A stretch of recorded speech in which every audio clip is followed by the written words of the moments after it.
Everyone said my husband Liam was the luckiest bastard alive. That was because he had an older brother, Mason, who was always there to clean up his messes.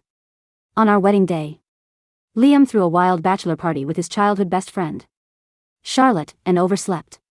It was Mason who drove over to pick me up and walked me down the aisle. Right before I went into labor, Liam flew to Africa with Scarlet for a safari trip. It was Mason who stayed outside the delivery room, holding my hand and taking care of me. Even after we got married, Liam kept living his life like a carefree bachelor, partying and fooling around. Until our daughter Lily's first birthday party.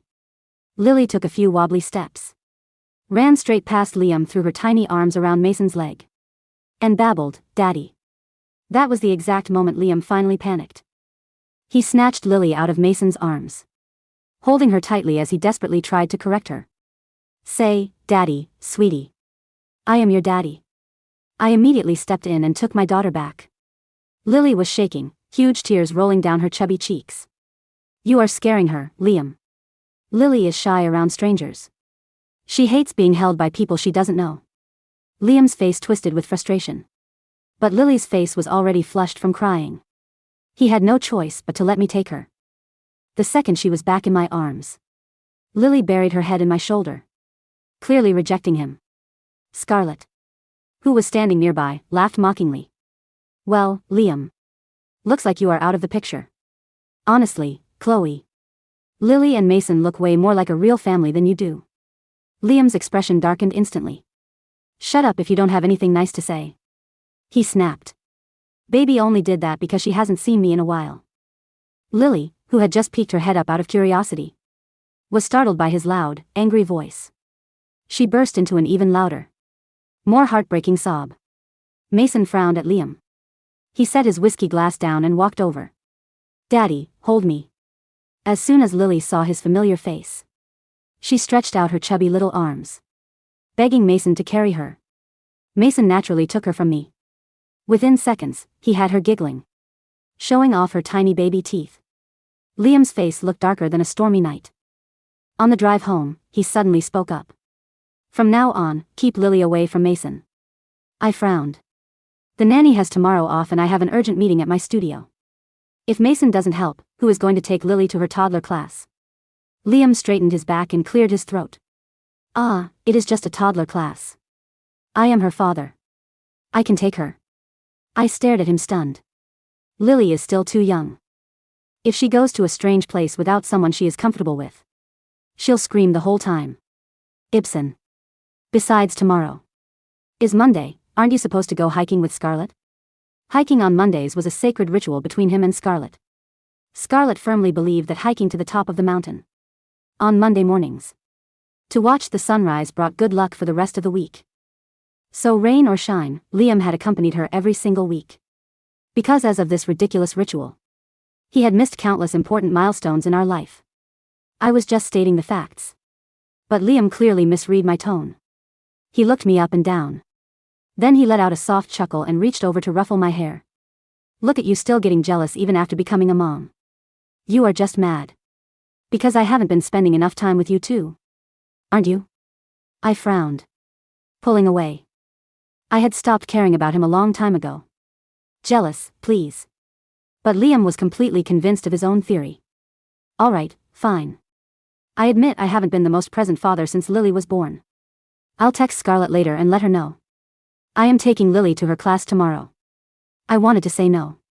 Lily got extremely anxious in unfamiliar environments. If Liam was the only one with her, she would probably cry until she fainted. But then again, he was her father. He had the right to be there. I sighed. Whatever. I would just delegate the studio work to my assistant and go with them. Halfway through my shower, I heard Lily's faint cries coming from the nursery. The nanny had already gone home. Liam was the only one out there. "Liam, what is wrong with Lily?" I yelled his name several times but got no response. Not even bothering to rinse the soap off. I grabbed a robe, threw it on and rushed out to scoop Lily up. Why is she so burning hot? Who had promised to watch her sleep so I could take a relaxing shower was nowhere to be found. There was only Lily crying hysterically, her skin burning to the touch. She must have gotten startled earlier today. And with her cold from last week not fully gone, The fever had flared up again. My heart ached as I tried to soothe her. I wanted Liam to drive us to the hospital immediately. But after searching the entire house, he was gone. I picked up my phone only to see a Snapchat message from him. Chloe, something urgent came up at the office. I saw Lily was sleeping peacefully. So I didn't want to wake you. Go to bed early after your shower. I'll pick Lily up for her class tomorrow morning. A wave of fury washed over me, nearly scorching my sanity. He went to the office. The man didn't visit his family's company more than 3 times a year. What could possibly be so urgent that it required his presence at midnight? But right now, Lily was the priority. I took a few deep breaths, forcing my emotions down. The housekeeper and the driver had already left for the night. Frantic, I bundled Lily up in warm clothes and prepared to call an Uber. Just as I opened the front door, I ran into Mason, who was holding a bag of medicine. He had been worried that Lily's cold might worsen. After crying so much today, he couldn't shake the worry. So he had bought some baby fever reducers to drop off. He hadn't expected.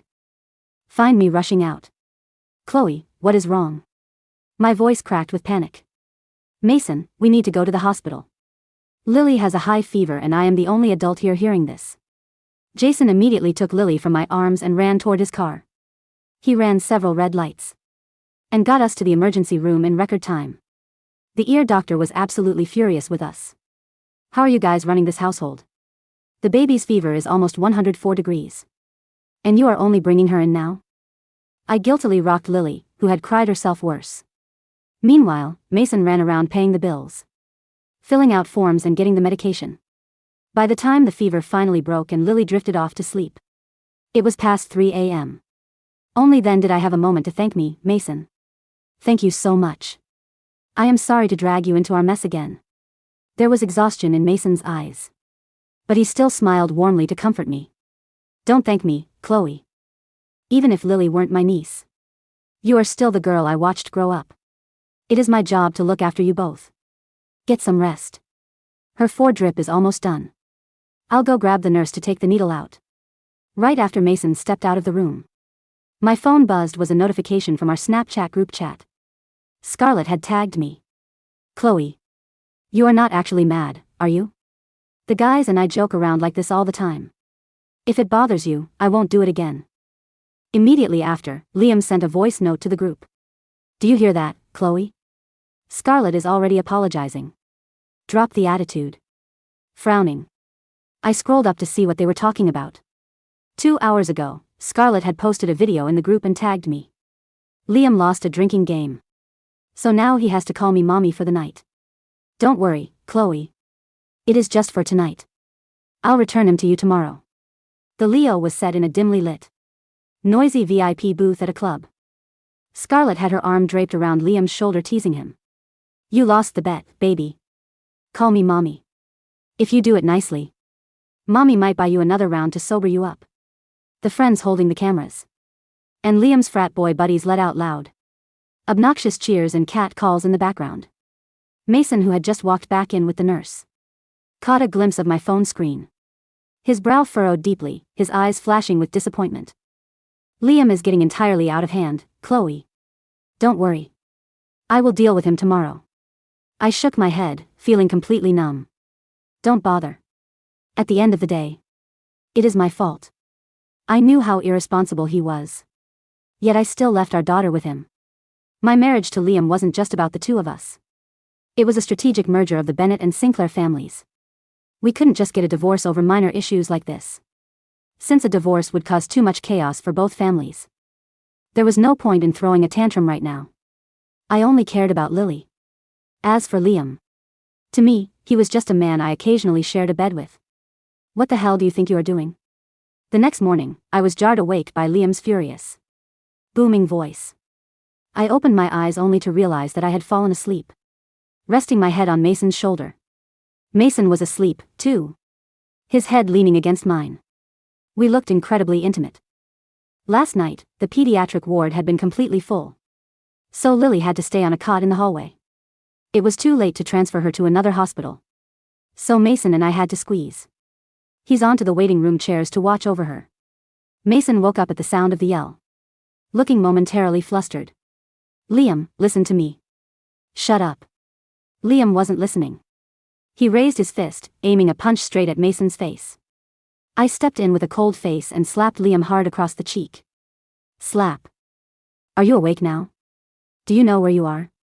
Have some respect for the patients and shut up. Not only Liam, but even Mason stared at me in absolute shock. Fury drained from Liam's face in an instant, replaced by a look of pathetic betrayal. You are acting all cozy with Mason. And now you are slapping me because of him? I rolled my eyes at him. Don't you and Scarlet touch each other all the time? Didn't you say it was just normal physical contact between friends? Liam was left completely speechless. After all, those were the exact words he had used on me countless times. Feeling too guilty to press the issue, he shoved Mason aside and squeezed next to me. I am her father. She got sick and you didn't even tell me. Instead, you called Mason an outsider. I looked at him like he was an idiot. Running into Mason was a coincidence. Besides, you are the one who explicitly forbade me from interrupting your boys' night out with Scarlet. I didn't care to watch his face turn pale. I turned around to check my daughter's temperature. Chloe, don't be mad. I know I messed up. Liam grabbed my wrist. I promise from now on, you and Lily are my #1 priority. Even his own parents wouldn't believe a lie like that. But Lily started crying just then, saving me from having to respond to his empty promise. For the next few days, perhaps out of guilt, Liam stayed home every day to take care of Lily. He took her to her classes, built blocks with her, fed her baby food. Their bond grew quickly. Lily started looking for him the moment she woke up. And the second Lily cried, Liam would immediately drop whatever he was doing to run to her.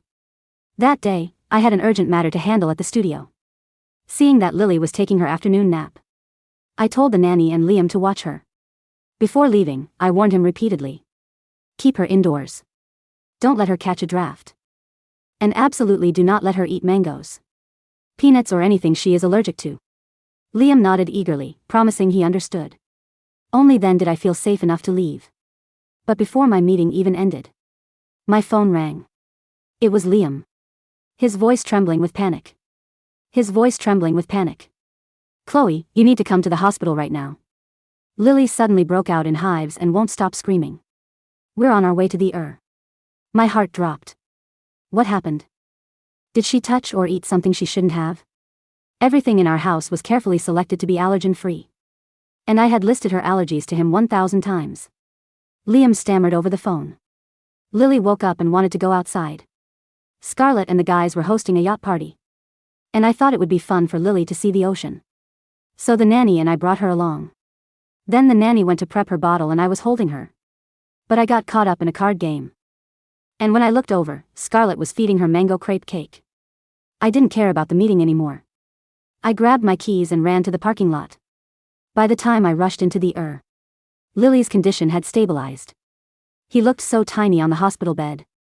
The bruises on her forehead from her previous 4 drip hadn't even faded yet. Now she had a new needle in her tiny hand, tears still clinging to her eyelashes. Seeing Liam standing in the hallway, my fury boiled over. The second he opened his mouth to explain, a sharp slap echoed through the corridor. Liam's cheeks swelled up instantly. I pulled back my burning red palm. I warned you before I left. Is this how you play, father? Liam kept his head down and didn't say a word. But Scarlet, who was standing beside him, couldn't hold back. Chloe, you can't blame Liam entirely for this. The kid isn't just his. You chose to go to work and dump her on him. He has a life, too. If you ask me. Lily is just too high maintenance. Allergic to this, allergic to that. Plus, she is the one who wanted to eat. Oh, how dare you hit me. Without a second thought, I slapped Scarlet across the face, looking at her with cold eyes. Trashy new money truly has no class. Who gave an outsider like you the right to comment on my family matters? Scarlet hated being called new money more than anything. Her eyes turned bloodshot and she raised her hand to strike back.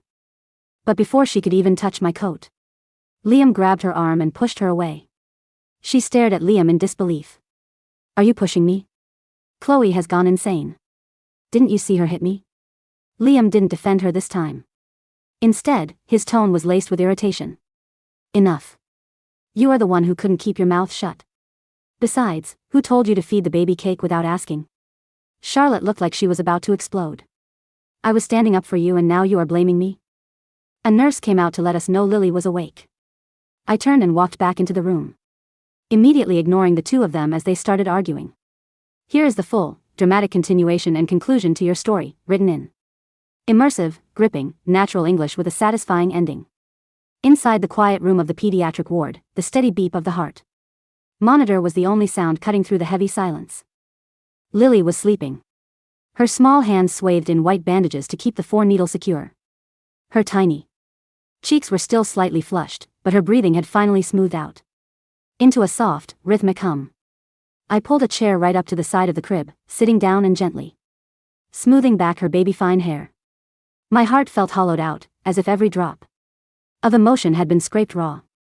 Outside in the corridor, the muted sound of raised voices dragged on for a few minutes before abruptly cutting off. Heavy footsteps approached the door. I didn't turn around when the door pushed open. Liam walked in alone.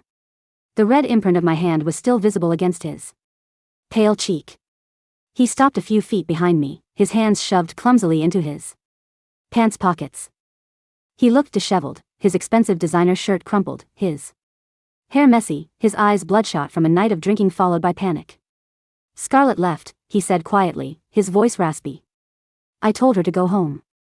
I didn't answer. I didn't even blink. I just kept my eyes fixed on Lily's tiny face. Chloe, please. Liam took a hesitant step closer, his hands coming out of his pockets in a placating gesture. I know you're furious. You have every right to be. I was stupid. I didn't know the cake had mango in it. Scarlet just handed it to her, and I was distracted for 2 seconds. 2 seconds? I finally spoke, my voice devoid of any heat, flat as ice. You were playing cards on a yacht with a drink in your hand while our daughter was handed high-risk allergens by a woman who views her as an accessory for social media clout. I told Scarlet to leave. Liam pleaded, stepping right up to the side of the bed. I chose you and Lily. I yelled at her. Didn't you hear me out there? I turned my head slowly to look at him. The pathetic look on his face, the desperation of a spoiled boy who had just realized his favorite toy might be taken away, didn't stir an ounce of pity in me. It only disgusted me. You didn't choose us, Liam, I said coldly. You simply got embarrassed because her stupidity reflected badly on you. You've spent 2 years choosing Scarlet. Choosing your parties, choosing your sacred Monday hikes over your daughter's milestones. You don't get points for shouting at her after she almost killed your child. She didn't almost kill. Liam caught himself when my eyes narrowed. He swallowed hard, his posture slumping. Okay. I fucked up. Badly. But Chloe, we're a family. We can fix this. I'll cut Scarlet off completely. I swear. It. No more Monday hikes, no more clubbing, no more anything. Just tell me what you want me to do. I want you to leave this room, I said softly. Because every time Lily wakes up and sees you right now, she remembers the pain. You are no longer comfort to her, Liam. You are stress. The words hit him like a physical blow.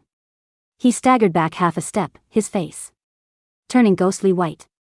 Before he could offer another desperate plea, the room door swung open again. Mason walked in. He was holding 2 steaming paper cups of coffee and a small box of fresh pastries from the hospital cafeteria. His jacket was off, slung over one arm. His tie loosened, but despite the exhaustion lining his sharp jawline, he exuded an aura of calm, unshakable authority. The contrast between the two brothers had never been more stark.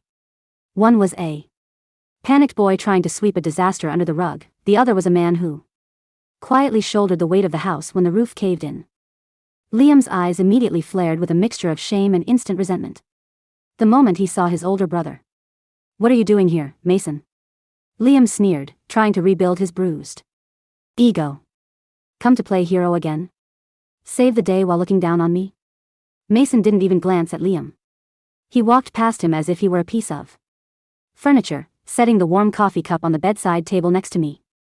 The head pediatrician just checked the lab work, Mason said softly to me, ignoring Liam completely.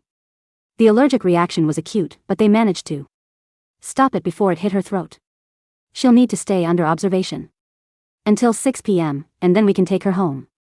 Thank you, Mason, I breathed, feeling a tiny knot in my chest untie. Hey. I asked you a question. Liam snapped, lunging forward to grab Mason's shoulder. Stop acting like you own my family. She is my wife, Lily is my daughter, and this is my life. Mason stopped. He turned slowly, his tall frame towering over Liam. The warmth in Mason's eyes vanished, replaced by an icy, lethal glare that I had rarely seen him direct at his own blood. With a swift, controlled motion, Mason slapped Liam's hand off his shoulder. You stopped having a right to yell the moment you put a toddler on an ICU bed. For a card game, Mason said, his tone dropped dead quiet, yet carrying the weight of a sledgehammer. Dad and Mum are already on their way back from London. I called them an hour ago. Liam froze. Panic flooded his eyes. You called Dad? I sent him the medical reports from both hospital visits, Mason replied coldly. The fever from 3 days ago when you abandoned Lily to play mommy games at a nightclub, and today's anaphylactic shock on the yacht. I also sent him the footage from the harbor cameras showing you boarding the boat with Scarlet while Chloe was at work. Mason. You backstabbing bastard. Liam yelled, his voice cracking. You're trying to ruin me. You ruined yourself, Mason said sternly. Now lower your voice before I have security throw you out of this hospital. Dad wants you at the main office at 8 a.m. tomorrow. If you aren't there, he's stripping your trust fund and removing your name from the Sinclair holdings. Liam looked at Mason, then looked at me, hoping I would say something, anything, to defend him. I simply picked up the coffee cup Mason had brought me, took a slow sip, and looked out the window. Realizing he had lost all leverage, Liam let out a shaky, bitter laugh, backed out of the room, and slammed the door behind him. The Sinclair Family Council was not a place for mercy. By Monday morning, Lily was safely tucked in bed at home under the care of 2 certified pediatric nurses that Mason had personally vetted and hired. I left her side only when Mason pulled up outside the house in his sleek black sedan to drive me to the Sinclair corporate headquarters. You don't have to face them alone today, Chloe, Mason said as he held the passenger door open for me. His hand lightly touched the small of my back, a brief, reassuring pressure that grounded me amidst the chaos. My parents respect you. They know the truth. I'm not afraid of your parents, Mason, I said, stepping into the car. I'm just tired of pretending that a paper marriage is worth destroying my life for. Mason sat in the driver's seat, resting his hands on the steering wheel for a moment before starting the engine. He turned his head, his dark, sharp eyes searching my face. If you decide to end it, Mason said, his voice surprisingly gentle, I will make sure you and Lily walk away with everything you deserve. You will never have to worry about Liam's antics ever again. I looked at his side profile, the strong jawline, the steady hands, the quiet devotion he had shown me and Lily over the past 2 years while my actual husband played the bachelor. A subtle heat rose in my chest, but I quickly suppressed it. Now was not the time for complicated feelings. When we arrived at the top-floor boardroom of the Sinclair Tower, the tension was palpable. Elder Mr. Sinclair sat at the head of the long mahogany table, his face carved out of stone. Mrs. Sinclair sat beside him, looking visibly shaken and angry. Liam was sitting at the far end of the table, looking like a man awaiting execution. Sitting right next to him, much to my utter astonishment, was Scarlet. Scarlet was wearing a high-necked designer dress, trying desperately to look demure and respectful, though the red smear of a slap I had left on her face yesterday was barely hidden beneath heavy layers of foundation. What is she doing here? Mason demanded the second we walked in, his voice dropping an octave. I brought her. Liam blurted out, standing up defensively. If we're talking about what happened on the yacht, Scarlet deserves a chance to explain. She didn't do it on purpose. She brought full documentation from the catering company showing that the cake wasn't labeled correctly. Shut your mouth, Liam, Elder Mr. Sinclair barked, slamming a heavy palm onto the table. The loud thud made Scarlet flinch. Dad, listen to me. I said shut up, the old man roared. He turned his piercing gaze toward Scarlet. Miss Vance, who gave you permission to enter a Sinclair executive board meeting? Do you think because my foolish younger son takes you on hikes that you have a seat at this table? Scarlet's face turned bright red. She bit her lower lip, trying to play the victim. Mr. Sinclair, I am only here because Chloe physically assaulted me at the hospital yesterday. She humiliated me in front of dozens of people. I came to request an apology, and to clear Liam's name. Chloe is exaggerating everything because she's bitter that Liam spends time with his childhood friends. I almost wanted to laugh out loud at her audacity. I didn't utter a single word. Instead, I walked calmly toward the head of the table, pulled out a sleek silver flash drive from my purse, and handed it to Mason. Mason took it, plugged it into the boardroom projector system, and pressed play. The massive wall display lit up instantly. It wasn't just videos of the yacht party. It was a comprehensive digital dossier, compiled by my studio's private investigative team, something I had commissioned 3 months ago when I first realized Liam's financial records didn't add up. Audio clips began playing through the high-definition speakers. Don't worry about Liam, girl, Scarlet's voice rang out crystal clear from a recorded phone call with one of her socialite friends. He's an idiot. I just tell him I'm taking him to see the sunrise, and he skips his kids' doctor appointments. As long as I keep him around, his family's company keeps funding my father's struggling import business through those fake sponsorship deals. The room went dead silent. Scarlet's eyes widened to the size of saucers. She went completely rigid, all the color draining from her face. The screen shifted to financial documents. It showed over $2.4 million. Transferred from Liam's personal corporate allowance directly into shell companies owned by Scarlet's father over the last 18 months.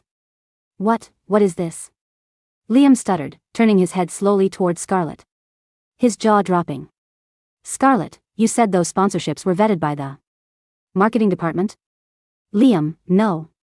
It's a lie. She forged those. Scarlet shrieked, frantically trying to reach for Liam's arm. Forged? I finally spoke, stepping forward, my eyes cold as steel. Those are certified bank transfers signed with Liam's corporate key, a key that he casually left at your apartment during one of your drinking games. I turned to elder Mr. Sinclair. Father, I said respectfully. I married Liam to align our family's creative and industrial assets. Over the last 2 years, I have turned a blind eye to his immaturity out of respect for you and mother. But he has allowed an outsider to steal millions from your family, neglected his daughter to the point of repeated emergency room hospitalizations, and brought shame to the Bennett name. I placed a thick manila folder directly in front of Mr. Sinclair. These are divorce papers, I declared, my voice wavering slightly, but holding absolute resolve. I am filing for full legal and physical custody of Lily. As for the Bennett-Sinclair commercial merger, my family studio will continue to work exclusively with Sinclair Enterprises, on one condition. Elder Mr. Sinclair looked up from the divorce documents, his eyes heavy with sorrow but full of grim understanding. What condition, Chloe? Liam is completely removed from all executive management of the merger, I said clearly. And his entire share of the joint project control is handed over to Mason. No. You can't do this. Liam screamed, leaping out of his chair so hard it overturned behind him. He lunged toward me, his eyes wild with terror and rage, but before he could get within 2 feet of me, Mason moved like a lightning bolt. Mason seized Liam by his collar, twisting him around and slamming him firmly against the mahogany table. Touch her again, Mason growled, his voice a lethal whisper right in Liam's ear, and I won't wait for Dad to ruin you. I'll break your arms myself. Mason. Let him go. Mrs. Sinclair sobbed, rising from her chair, though she didn't move to help Liam. She looked at Scarlet with pure hatred. You vile, scheming snake. You used my son to steal from our family. Scarlet panicked. Realizing the ship was sinking fast, she grabbed her handbag and tried to bolt for the door. Security. Elder Mr. Sinclair's voice thundered across the room. The heavy double doors opened instantly, and 4 tall, uniformed security guards stepped in, blocking the exit. Escort Miss Vance to the ground floor and hold her until our legal team and the police arrive, Elder Mr. Sinclair commanded coldly. We will be filing criminal Fraud charges against her and her father's firm effective immediately. Liam. Help me. Scarlet screamed as the guard seized her arms, dragging her backward. Liam. Tell them. You gave me that money. You said you loved me more than your wife. Shut up. Get away from me. Liam yelled back, his voice trembling as Mason released him. Liam collapsed back into a chair, rubbing his red throat, looking utterly broken as Scarlet's desperate shrieks faded down the hallway. The boardroom fell into a suffocating silence. Elder Mr. Sinclair sighed deeply, looking 10 years older. He picked up a pen, looked at the divorce papers, and then looked at me. Chloe, the old man said, his tone softened with genuine remorse. Our family has failed you. My son has failed you. You have been more than patient, and you have protected this family's dignity far better than Liam ever did. If divorce is what you require to feel safe, I will not stand in your way. The Sinclair family will settle whatever custody terms you demand, and Mason will personally oversee the transfer of assets to ensure you and Lily are fully provided for. Dad. No. You can't let her divorce me. Liam scrambled to his knees, crawling toward his father's chair like a disgraced peasant. Chloe, please. Look at me. I was tricked. Scarlet manipulated me. I didn't know she was stealing. I swear I love you and Lily. Give me one more chance. Please. I looked down at the man crawling on the carpet. Once, years ago, I thought he was charming.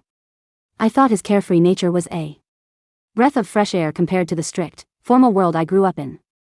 But now, seeing him like this, devoid of accountability, blaming everyone else for his own gross negligence, I felt nothing but profound relief that it was finally over. You didn't love us when Lily begged for her daddy and threw her arms around Mason, I said softly, looking him dead in the eye. You didn't love us when you left a burning feverish baby in her crib to go call another woman a mommy at a club. You don't love us now, Liam. You just hate losing. I turned on my heel and walked toward the door. Chloe. Chloe. Liam's hysterical cries echoed down the corridor, but I didn't turn back once. Mason followed me out, closing the heavy doors on his brother's pathetic groveling. 2 months later. The summer heat had given way to a crisp, gentle autumn breeze. The divorce was finalized with lightning speed. With elder Mr. Sinclair refusing to back his younger son and Mason handling the legal arrangements, I received full custody of Lily, our family estate, and a substantial settlement that secured Lily's financial future indefinitely. Liam was stripped of his executive titles at Sinclair Enterprises and exiled to a minor regional branch overseas in South America to handle supply chain logistics, a low-level position where he couldn't do any damage. Scarlet and her father were facing trial for corporate fraud and grand larceny, their social standing completely obliterated. My life, for the first time in years, felt peaceful.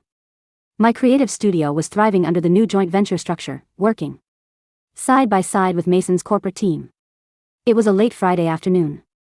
I was sitting on the back patio of my house, sketching designs for an upcoming architecture exhibit, while watching Lily play on the lawn. Lily's speech had exploded over the past few weeks. She was running around in a yellow sundress, chasing leaves blown by the wind. The sound of a familiar car engine echoed from the driveway. A moment later, Mason walked around the side of the house.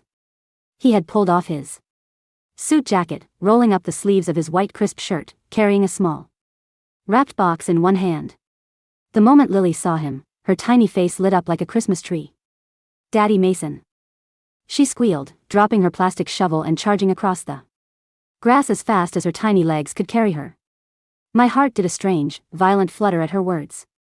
Over the past month, she had taken to calling him Daddy Mason, a title Mason had gently tried to correct at first, but eventually accepted with a warmth that melted my soul.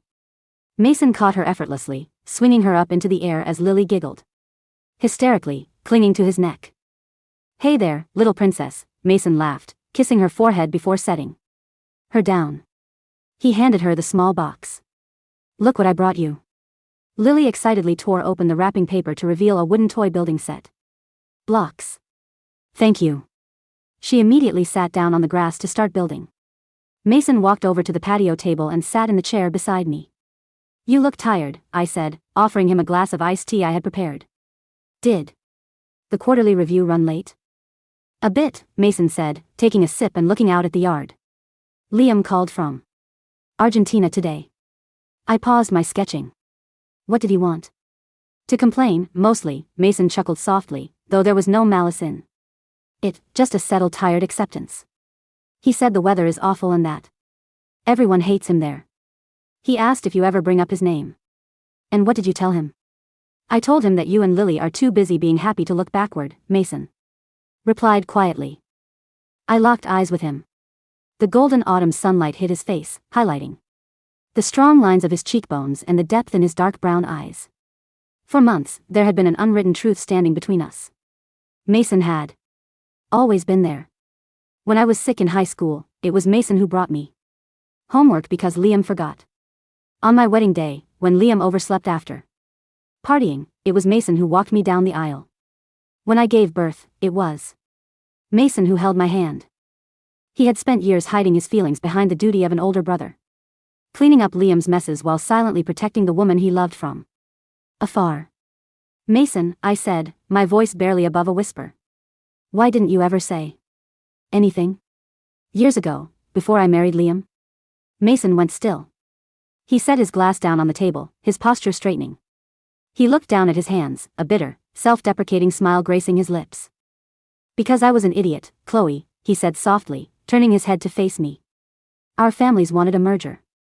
Liam was vocal about wanting you, and back then, I thought he could make you happy. I thought my feelings were something I had to suppress for the sake of family peace. So I stepped back. I forced myself to be the big brother, the reliable spectator. He reached across the small table, his large, warm fingers gently covering my hand. His touch was electric, sending a wave of warmth straight to my chest. Watching him neglect you and Lily was the single greatest regret of my life, Mason said, his eyes burning with an intense, unyielding sincerity. Every time he hurt you, I wanted to tear him apart. But I knew I couldn't force you into another trap. I waited until you were free. Until you knew your own strength. My breath hitched. And now? Mason stood up, walked around the small table, and knelt down beside my chair so he was at eye level with me. Now, Chloe, I don't want to be the uncle who steps in when things break, Mason whispered, taking both of my hands in his. I want to be the man who builds a life with you. I have loved you since the day you were 18 years old, and I will love you until I take my last breath. I don't expect you to leap into anything fast. But I want a chance to prove to you what a real husband looks like. Tears pricked the corners of my eyes, not tears of sadness, but of an overwhelming, long overdue catharsis. I looked at this man who had been my shield, my sanctuary, and my daughter's true protector. I leaned forward, closing the distance between us, and placed my lips gently against his. The kiss was soft at first, filled with years of unspoken words, longing, and relief. But as Mason's arms wrapped around my waist, pulling me close against his chest, the kiss deepened into something fierce, tender, and absolute. When we finally broke apart, both of us breathing heavily, a bright laugh erupted from the lawn. Daddy. Mommy. Look. Big tower. Lily cheered, pointing proudly at a wobbly pile of wooden blocks she had stacked together. Mason smiled, wiping a stray tear from my cheek with his thumb before turning toward Lily. That's a beautiful tower, sweetheart, Mason called back, his voice thick with emotion. He looked back at me, his hand holding mine tight. Let's go help her build it higher. Yes, I smiled, feeling a complete, profound peace settle over my heart. Let's build it together. 2 years later. The Grand Sinclair Bennett Gala was the event of the season, hosted in the main ballroom of the city's grandest hotel. The room was filled with elite business tycoons, high society figures, and prominent media reporters. But tonight wasn't just a corporate celebration, it was the official announcement of the new Sinclair Holdings chairman. Elder Mr. Sinclair had officially retired, passing the crown to Mason. I stood near the VIP lounge wearing an elegant emerald green evening gown, a diamond necklace glistening at my throat. Beside me was Lily, now 3.5 years old, looking like a little doll in a matching white lace dress. Mommy, look. Daddy is on the stage. Lily giggled, pointing her chubby little finger toward the center pod. Mason stood at the podium in a tailored black tuxedo, looking striking and commandingly handsome. He delivered a flawless speech regarding the company's future vision, emphasizing integrity, family values, and sustainable creation. When he finished his speech to thunderous applause, he didn't immediately step down. Before we begin the gala dinner, Mason's voice echoed clearly through the microphone, his eyes scanning the crowd until they locked directly onto mine. I want to acknowledge the real foundation of my success. The crowd went quiet, curiosity spiking. 3 years ago, I thought success meant corporate expansion and financial profit, Mason said softly, a warm smile gracing his lips. I was wrong. True success is having a home built on unconditional love, trust, and respect. To my wife, Chloe, and our daughter, Lily, thank you for giving my life its true meaning. The room erupted into warm, enthusiastic applause. Mason stepped down from the stage, walking straight through the parted sea of socialites and executives, ignoring all the hands reaching out to congratulate him, until he reached us. He bent down, easily swooping Lily into his left arm, and wrapped his right arm firmly around my waist, pulling me into a soft, affectionate kiss right in front of all the flashing cameras. Out in the garden courtyard away from the main hall, a lone figure stood in the shadows, staring through the glass windows at the warm, radiant family inside. It was Liam. He had returned from South America on a brief leave, looking thinner, weathered, and aged far beyond his years. He was wearing an ordinary suit, standing outside in the cool night air like a ghost watching a world he used to belong to. He watched as Lily wrapped her arms tightly around Mason's neck, giggling as Mason fed her a piece of strawberry cake. He watched as Chloe leaned her head affectionately against Mason's shoulder, her face glowing with genuine, radiant happiness, a look she had never once worn during her marriage to him.